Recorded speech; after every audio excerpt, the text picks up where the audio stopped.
jour 13 de ce challenge 30 jours pour devenir digital nomade. Alors évidemment, je le répète, ce n'est pas de devenir digital nomade en 30 jours, mais bien moi qui m'impose 30 jours, une vidéo par jour, pour te donner le maximum de conseils et d'informations pour que à ton tour tu deviennes digital nomade. Aujourd'hui, j'avais envie de te parler d'un sujet qui me tient particulièrement à cœur, c'est celui du nomadisme digital et des vacances. En fait, on a souvent une image très embellie du nomade digital et j'aimerais aujourd'hui dans cette vidéo te partager mon point de vue, mon avis sur cette image du digital nomade et te donner la réalité. Alors il n'y a pas une réalité à ça, mais en tout cas ce qui peut s'en rapprocher le plus possible. Donc souvent quand on tape digital nomade par exemple dans Google Images, on a cette espèce d'image embellie d'un mec cool, freelance, qui travaille sur la plage depuis n'importe où dans le monde, en sirotant une noix de coco et en allumant son ordinateur de temps en temps dans la journée pour répondre vaguement à quelques mails professionnels. Et puis c'est forcément quelqu'un qui a beaucoup d'argent parce qu'il voyage énormément et on le sait très bien, quand on voyage, c'est qu'on a de l'argent. Donc exit cette image, c'est juste pas possible. Aujourd'hui, je veux te donner ma vision du digital nomadisme. Alors, premièrement, évidemment, c'est un mode de vie qui est choisi et nous choisissons de vivre dans des endroits plutôt agréables. Sinon, on est d'accord que ça n'aurait absolument aucun intérêt de devenir un digital nomade si c'est pour s'enfermer dans la grisaille parisienne à l'autre bout du monde. Donc oui, clairement, le digital nomade choisit des endroits entre guillemets de rêve, Bali, les Antilles, les îles Baléares, je ne sais quoi encore, l'Amérique latine, etc. Ça, c'est une réalité. Cependant, est-ce qu'il est possible, ne serait-ce une seconde, d'imaginer que l'on puisse travailler sur la plage, entre le soleil, ce qui fait qu'on voit rien sur l'écran, entre le sable, ce qui fait que ton ordinateur, à la fin de la journée, il est juste complètement pourri, la concentration avec la chaleur, etc. Très franchement, c'est pas possible. Travailler sur la plage, je ne connais pas un seul digital nomade qui fasse ça.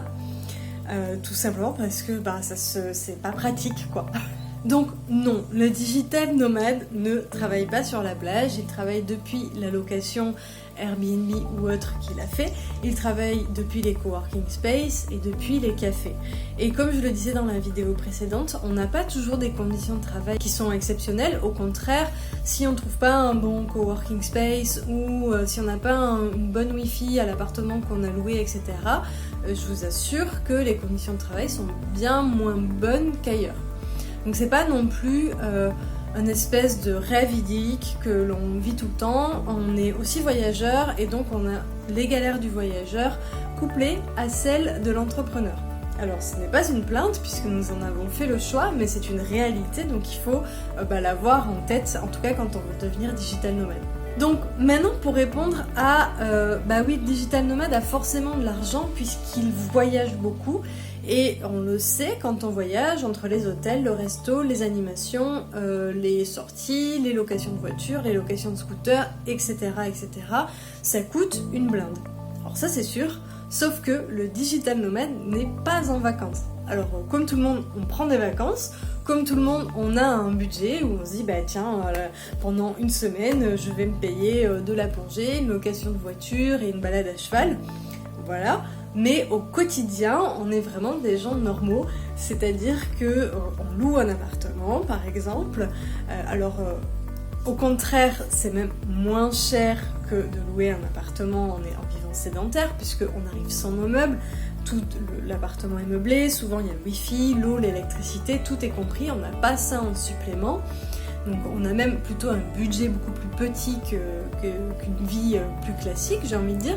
On passe notre journée à travailler comme la majorité des entrepreneurs de France et de Navarre.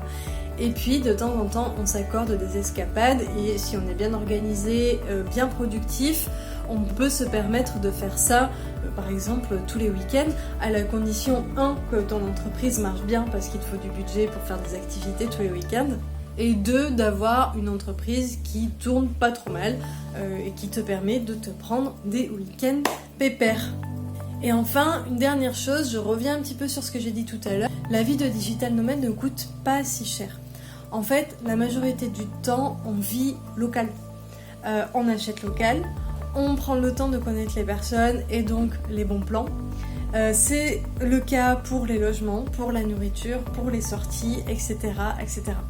Donc pour conclure, je résumerai en fait cette vidéo en t'expliquant que le digital nomadisme, ce ne sont pas des vacances en continu. Donc le digital nomade n'a pas besoin d'un budget infini pour pouvoir mener sa vie, son lifestyle. Et par ailleurs, l'image du digital nomade qui travaille sur la plage, tranquille, en allant surfer et en répondant à 3 mails vaguement dans la journée est totalement fausse. Je te mets au défi de me trouver un digital nomade qui fait ça. Ça n'existe absolument pas. Si tu veux me soutenir, ça se passe juste en bas de la vidéo. En attendant, je te retrouve demain pour la vidéo 14 où je vais te raconter notre pourquoi, le why de Nomad Life. Ciao ciao!